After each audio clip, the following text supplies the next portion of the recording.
Hey guys, so we have two properties here in Missouri, a small house and then a bigger house. And about a month ago, we got our electric bills for both properties, and one was about $300, the other one was about $200. So in just 1 month, mind you, it was the hottest month of the year. I think it was like July, but we had to pay about $500 for 1 month of electricity. Whoa. And it was at that point that I'm like, I better do something about this because that's a lot of money to be spending on electricity. So I'm going to tell you some things that we're doing to save electricity so we never have to pay, hopefully have to pay $500 again for electricity, and give you some other ideas on how to save money on your utility bills. So I painted our roof white at one of our homes.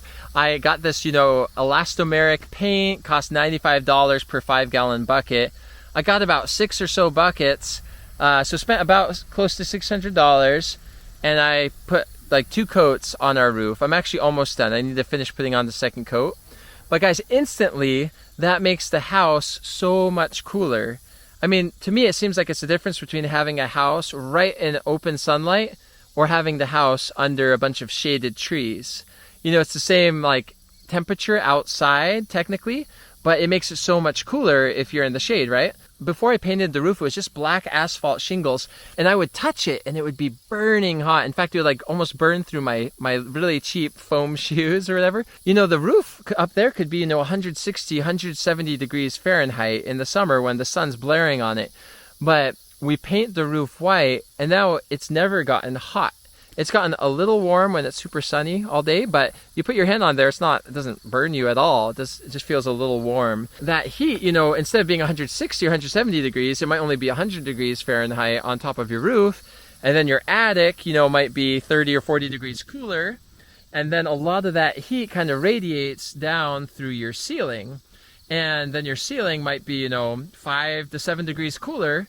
And so your ceiling is kind of like this big heater, right? If it's 5 to 7 degrees warmer, it really warms up your house quite a bit. Certain paints are not typically used on shingles, or you don't have their warranty for shingles, so I don't know that I would recommend that per se.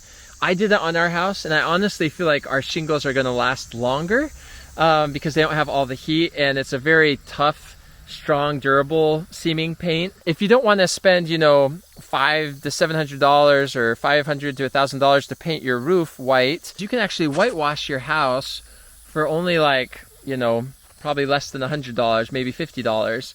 And all you need to do that is you get some hydrated lime, you mix it with water, and then you spread that all over your house. That to me is a little bit more podunk than painting your roof white. I think the paint looks a little bit nicer, but I've seen some people who have done it, who have put hydrated lime on their roof and seen similar results where it really decreases the temperature inside their home.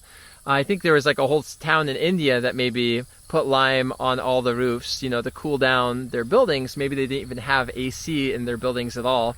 And so it really can make a big difference. And I honestly think it makes your house less likely to catch on fire if you keep your attic, 30 degrees cooler in the summer or 40 degrees. Like, I feel like that has got to make it less likely to combust. Now, one thing I will mention about hydrated lime, it sounds like you just mix it to the consistency of like pancake batter, and you just slosh it all around. You do multiple coats until it, when it dries, it looks really brilliantly white in the sun. When it rains, I don't think it really washes off. I think it does adhere to, shingled roofs pretty well. That said, I have heard some people say that it might look a little uneven or a little splotchy when it rains. But I guess in the sun, when it dries, it gets really bright and you can't really, it looks fine. And so if you don't want to spend a lot of money, if you have less than $100, you might consider that. I will mention, I don't think that, rolling hydrated lime, I don't feel like that would really add to the longevity of your roof. Like paint might, because paint seems like more of a protective sealant coat if it's a good quality paint. But hydrated lime seems like it's just like you're throwing dust on there to reflect the light. And you gotta be careful because with hydrated lime, you don't want to like touch it directly. I don't think there's a lot of water runoff issues with whitewashing your roof with hydrated lime, but you just want to be careful because like hydrated lime, I can't remember if it's alkaline or whatever, but you don't want to get on your skin. It could like dry out your skin, stuff like that. You don't want to get in your eyes, things like that. So you have to be a little bit more careful with hydrated lime if you're going to do that. Another thing that I've done to save money on natural gas is just, go to your water heater and just turn down the temperature on your water heater. That makes it so the water heater flame doesn't have to be, going bonkers all day long. Just keep the water nice and warm. And now when I take a hot shower, I don't even have to use cold water to kind of bring down the temperature. I just turn it on full hot water, and it's plenty warm to take a shower, but it's not scalding hot. And it seems to save us some money. I don't know, it might save us, $10, $15 a month, but it's something. Another thing you might consider doing to save money on utilities is to air dry your clothes. I mean, dryers use a lot of electricity, and if you have a big family like mine, you've got to run and do, multiple loads every day.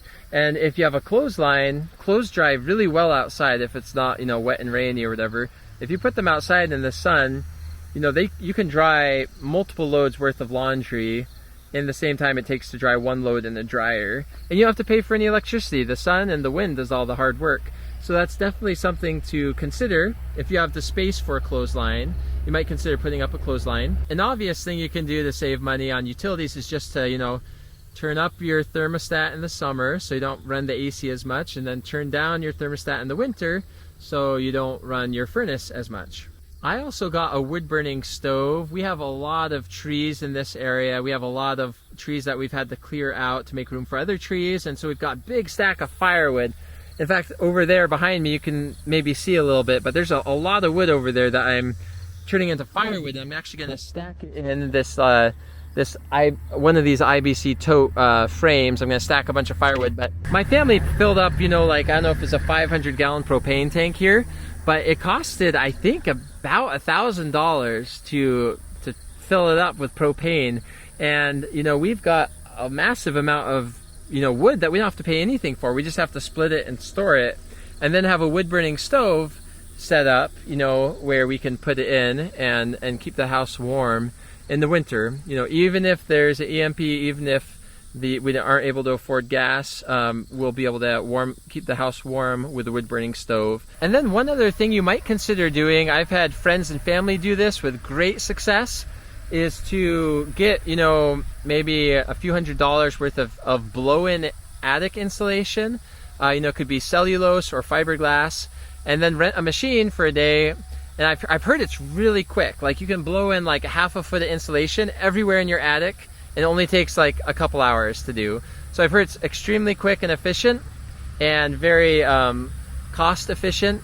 The only negative downside to spraying in a bunch of attic insulation is that it just puts a lot of dust in the air, so you really have to wear a mask, and it makes your attic kind of more messy. So like if you're trying to walk across, the beams in your attic or whatever, you might have to dig a little bit in order to see what's on the ground in the attic. So if you ever have to do any electrical or, walk around in your attic, it might be kind of less pleasant, because you might have to kind of wade through and dig through and walk through a half foot of insulation to figure out where you need to walk on the wood. And so that's the main downside. But I mean, in the winter, it makes your house warmer, right? Keeps in the heat better.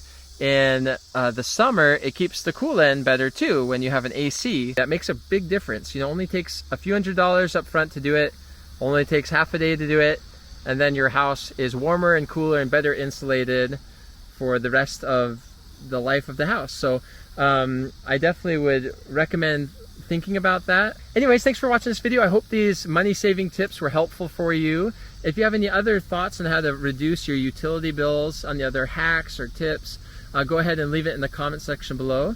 If you want to see more of these kind of videos, go ahead and subscribe and like it, and we'll see you in the next one.